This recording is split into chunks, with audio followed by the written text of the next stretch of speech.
no están incluidas en el sistema. Perfecto. Entonces nuestra ecuación de balance de energía se reduce a esto. A esta ecuación también se le llama balances entálpicos o ecuación de balances de entalpias, ¿sí?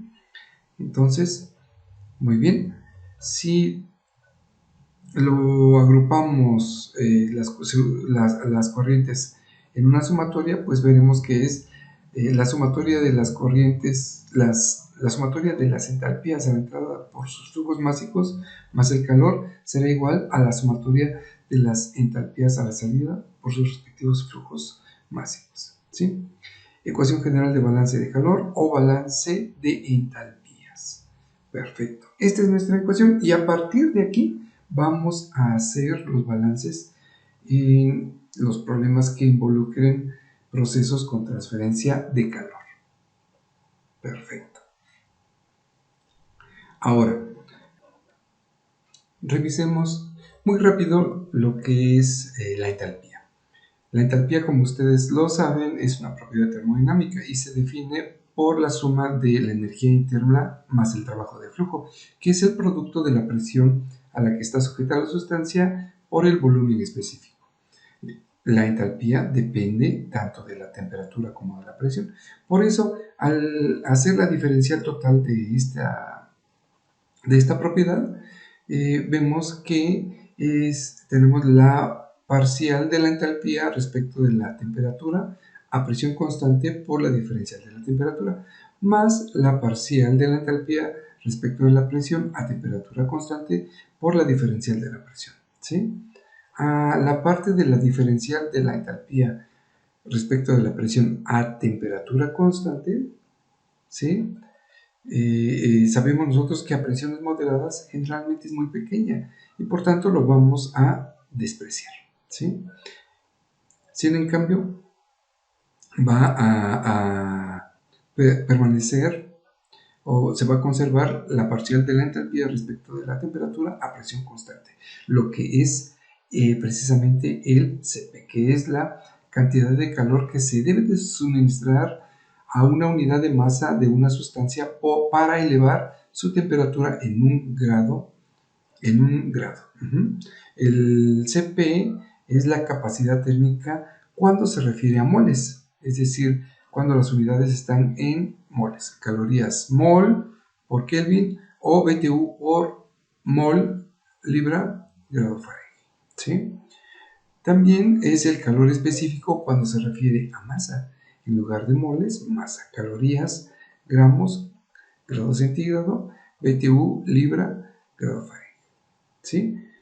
Entonces, con base en lo anterior, la derivada de la entalpía, pues nos da que es el Cp de la sustancia por la diferencial de la temperatura, puesto que este término, esta parte que está aquí, ¿sí?, es cero y se elimina y nada más nos queda esta parte, pero esta sabemos que es precisamente el Cp de la sustancia y esta está multiplicada por la derivada de la temperatura que está aquí. Perfecto, entonces la diferencial de la entalpía es igual al Cp por la diferencial de la temperatura. En términos de incrementos, la entalpía, el cambio de entalpía va a ser igual a la integral desde una temperatura de referencia hasta una temperatura determinada del Cp por la diferencial de la temperatura, ¿sí? Delta H es la diferencia de entalpía entre la condición final a temperatura a una temperatura X y el estado de referencia a una temperatura de referencia Tb, ¿sí? El Cp puede ser constante en algunos casos y dentro de determinados rangos de temperatura, no para todos los rangos de temperatura, pero en general el Cp es una función de la naturaleza de la sustancia, de la temperatura y del estado físico de la sustancia, ¿sí? Cuando no hay cambio de fase, el cambio de entalpía es una de dos.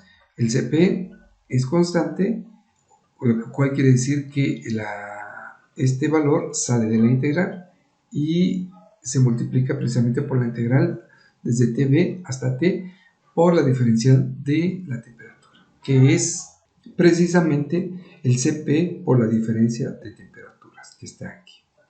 Perfecto. Esto es cuando el Cp lo podemos considerar constante, ¿sí? Pero cuando el Cp no lo podemos considerar constante, es decir, variable, podemos calcular el Cp como la sumatoria de A más B por T más C por T al cuadrado, etc. Es decir, el cambio de entalpía va a ser igual a la integral desde la temperatura de referencia hasta una temperatura dada de esta sumatoria por la diferencial de T, ¿sí? Esa es una manera. Otra es usando Cp's promedios, ¿sí? Cp's promedios es con una tabla de Cp's a distintos rangos de temperatura y que va a aparecer en un momento más. Y también usando valores integrados de entalpía. Esto es, el cambio de entalpía del estado 1 al estado 2 será igual a la entalpía 2, que está a una temperatura de referencia y va hasta al estado 2, menos la entalpía 1 que está en una temperatura de referencia y que va hasta el estado 1, ¿sí? En conclusión, ustedes deben de saber calcular estos CPs de cualquier manera, ya sean constantes o no, o variables, ¿sí? No constantes. Y esto ya lo revisaron en las asignaturas de Físico-Química 1 y 2. Entonces ya no lo vamos a ver aquí. Nosotros partimos de que ya saben ustedes el calcular deltas H y CPs y el manejo de las tablas termodinámicas que se utilizan para hacer este tipo de cálculos. Muchas gracias.